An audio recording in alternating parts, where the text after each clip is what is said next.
oksigennya itu bermanfaat bagi seluruh alam semesta, karena satu pohon bisa memberikan oksigen kepada banyak orang, binatang, banyak makhluk hidup tentunya ya, binatang, tumbuh-tumbuhan, terutama manusia, termasuk anjing pun dapat. Jadi kalau dilihat manfaatnya itu secara umum, menurut konsep Hindu, menanam pohon itu merupakan hal yang sangat utama sebagai orang yang akan mempunyai pahala yang sangat bagus. Selain pahala ekonomi, dan menanam pohon bagi Hindu sangat penting karena kebutuhan untuk pura itu pasti pohon yang utama itu. Untuk persembahan pohon yang utama, buah-buahan.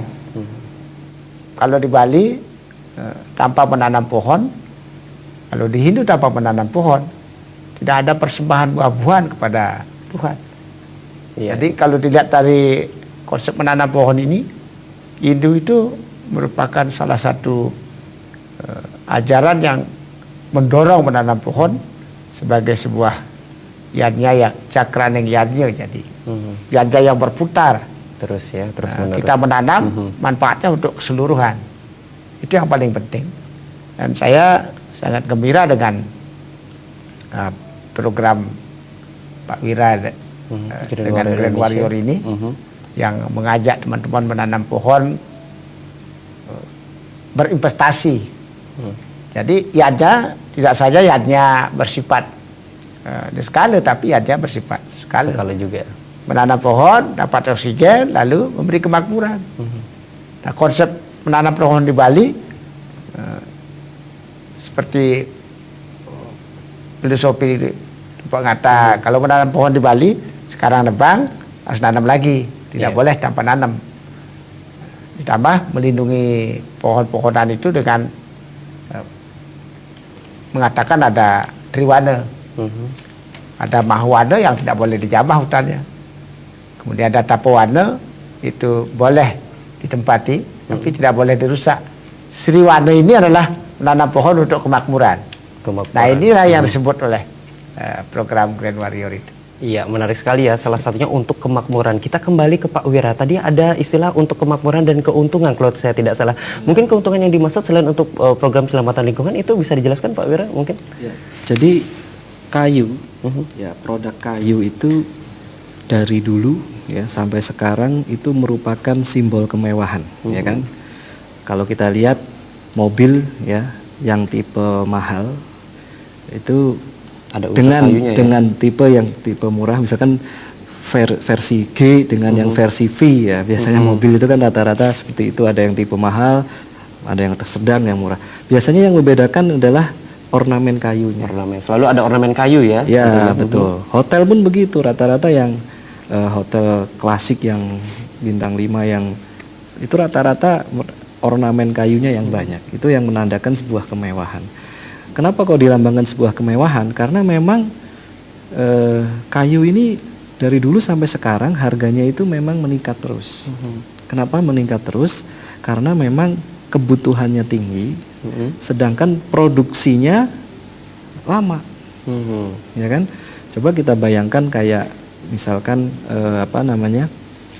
di slide itu kita sampaikan ada di Tasikmalaya itu ada sebuah pabrik yang satu hari itu menghasilkan atau berproduksi sekitar 200.000 pohon.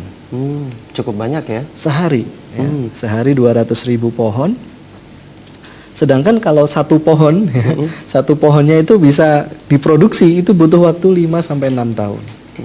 Sehingga antara menghabiskan kayu dengan menumbuhkan kayu ini waktunya terpaut jauh sekali. Lama ya. Nah, inilah yang menyebabkan kayu menjadi barang yang mewah karena juga unik, dia sifat-sifatnya unik dan juga tampilannya bagus dan mendapatkannya lama. Ini menjadikan sebuah harga kayu yang mahal ya. Dan inilah yang menyebabkan harga kayu tidak pernah turun dari dulu sampai sekarang. Ya, selain itu memang kayu memang selalu dibutuhkan mungkin dalam kehidupan sehari-hari ya, Pak Wira ya. Aplikasinya banyak ya. Jadi kayu ini aplikasinya banyak sekali untuk kehidupan kita. Kalau kita lihat ya setiap manusia hidupnya selalu tidak lepas dari kayu, ya kan. Sedangkan mendapatkan produk kayu ini butuh waktu Yang lama dan susah juga ya. Makanya di slide berikutnya itu saya ada daftar atau harga kayu dari mulai tahun 2005 ini menurut ITTO.int. Jadi harga kayu dunia menurut lembaga yang memantau harga kayu dunia. Di situ ya naik terus ya, harga kayu 2005, harga tahun 2009 ya kan. Kemudian ini juga kalau kami sendiri juga punya pabrik kayu ya, kita sendiri juga punya pabrik kayu, kami juga membeli kayu-kayu itu juga harganya tiap tahun meningkat ya, gitu tidak pernah turun ya. Ya, harga kayu itu tiap tahun meningkat. Sehingga inilah yang tidak diketahui banyak orang. Inilah yang dikampanyekan sebagai sebuah celah ya. Ya, inilah yang dikampanyekan oleh Green Warrior sehingga semua orang bisa tahu bahwa menanam pohon itu menguntungkan. Sangat Harganya menguntungkan. sangat justru menguntungkan karena biayanya sangat dahsyat ya. biaya yang dikeluarkan dengan hasil penjualan kayunya sangat jauh sekali. Wah, Ya. sudah nggak sabar nih kira-kira pengen Ya. ikut untuk menanam pohon juga nih. Ya, biaya dalam menanam pohon untuk 2 kali masa panen kurang lebih hanya sekitar 300-an ribu.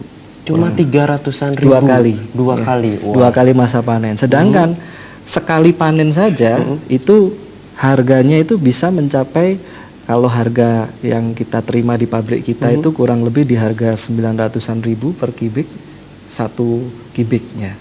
Jadi biaya 2 kali masa panennya cuma 300 ribu, sedangkan 1 kali panennya saja harganya bisa mencapai 900-an ribu. Sudah kebayang tuh keuntungannya tuh ya. Ya, berlipatnya kalau kita hitung luar biasa. Gitu, berlipatnya. Coba bayangkan 300 ribu 2 kali masa panen, sekali panennya. Berarti kan kalau dihitung sekali masa panen hanya sekitar 150 ribu, ya kan?